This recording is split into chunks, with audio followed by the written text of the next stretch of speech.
Okay, so I had a guy bring me in a whole bunch more Christmas stuff. Like where you at. I like everything about you.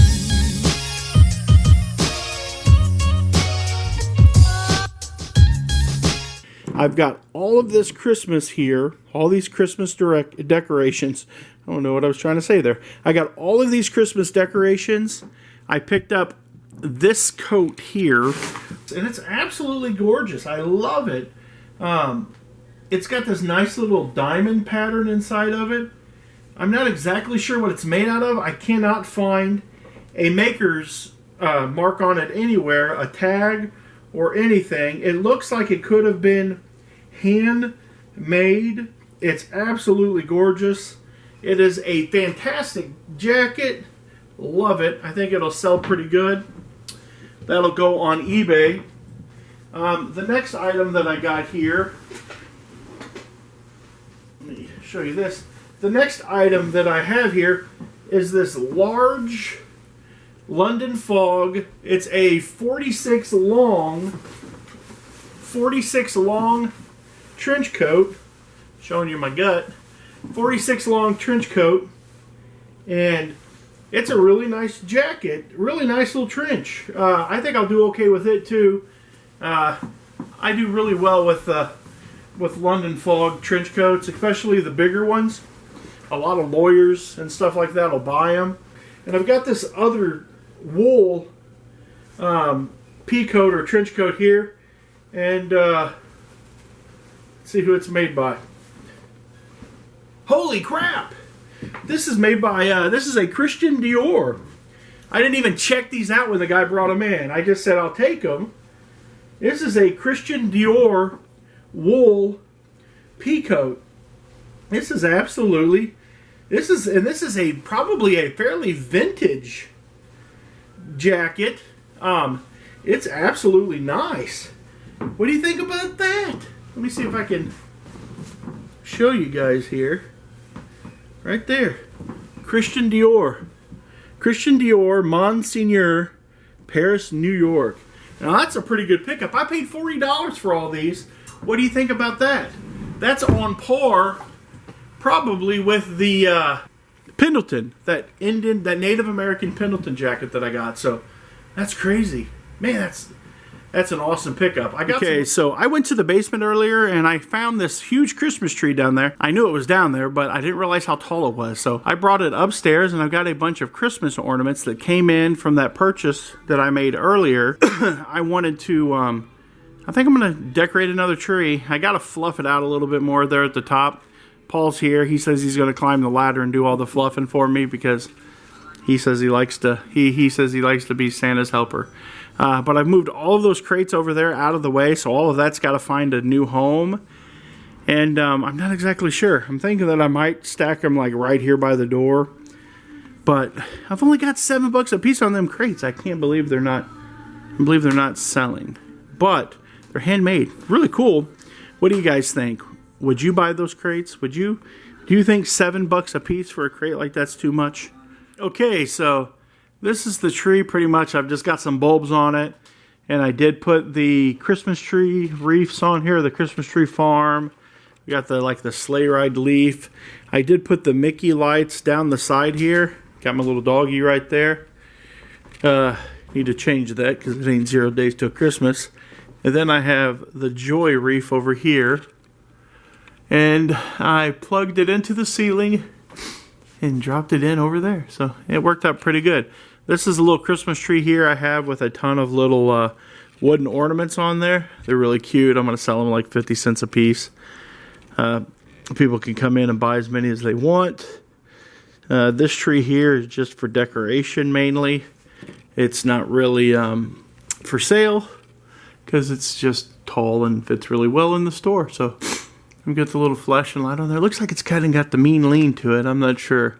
Looks like it's leaning out a little bit. So I probably, when my wife comes up here with me, I'll have to get her out here to watch it. And then me adjust it underneath. And there's a little screw at the bottom I can tighten down to kind of get it out of that mean lean stage. But yeah, so that's pretty much what I've gotten done here today. This is, most of it's just the stuff that he brought in. I do have some stuff over there though I want to kind of show you what it looks like. I'm trying to work on maybe getting a thumbnail for the video here, but we're gonna go over here. Okay, so we're gonna look at some of the little toys he brought me in with this stuff. He brought me in this cool little motorcycle. It's really neat. It's not as old as this little cool little Kawasaki. That's a really neat motorcycle. That's got to be like an 80s toy for sure, maybe late 70s. This guy's mother worked across the street at the Ben Franklin. Here is a vintage Harley, and that's where a lot of these toys came from. She'd buy little toys and stuff, and she kind of liked the little knick-knacky, stuff. Here's a little cab over there, and a little Peterbilt, and the Peterbilt has the Nationwide Freight truck, and then this one has the Ben Franklin. So she kind of liked her Ben Franklin toys because that's where she worked, and I guess this is one of the toys they sold over there too, which is kind of cool. I think it's kind of cool, at least. A couple of Hot Wheels here, nothing spectacular, no red lines, just a FedEx and a little 50s Nomad, 57 Nomad. This came in, it's a little plastic toy, Good Times on the door. It says 1956 Ford truck. It's a Strombecker. I've heard of that name before. They make little plastic cars. Here's a little 32 Ford Coupe. Says cruising on it. Kind of like that. Nice little horsey. I can put that out for a couple bucks. Somebody will buy it. Maybe take it to the booth. That went everywhere, but it didn't hit the floor, so that's okay. This is a box that he brought me. I actually had this car, and it sold yesterday, and today he brings me the box in. He brought me the car several weeks ago, and today he brings me in the Tonka box. But I'm not going to ship the box with the toy. I'm going to keep the box and possibly find the car is easier to find than the box. We'll just say that. Probably the box would have doubled the value of the car. I have a couple of these. One is bumbling boxing, and the other one is strolling bowling. And what these are is they are vintage wind-up toy games. And what you do is you set them up like so. This flips over, and then this will connect here. Use this little button here, and it will. It's hard to do with one hand. There we go. It sets up all the pins, and then what this guy does, he's a little wind-up guy, but he don't work. But he would just walk down to the end, and then he would walk on through, and you would get a strike. So he's pretty cool. So this is just the same. It's just a boxing version.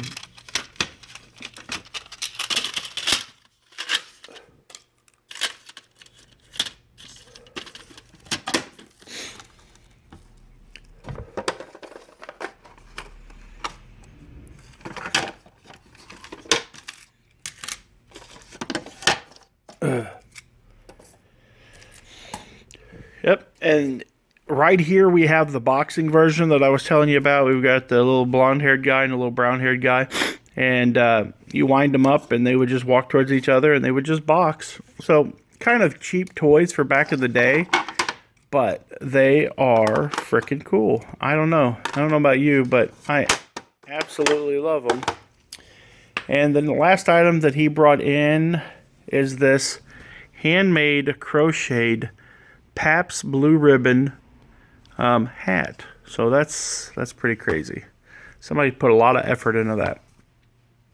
It's pretty cool though. I don't know, what do you guys think?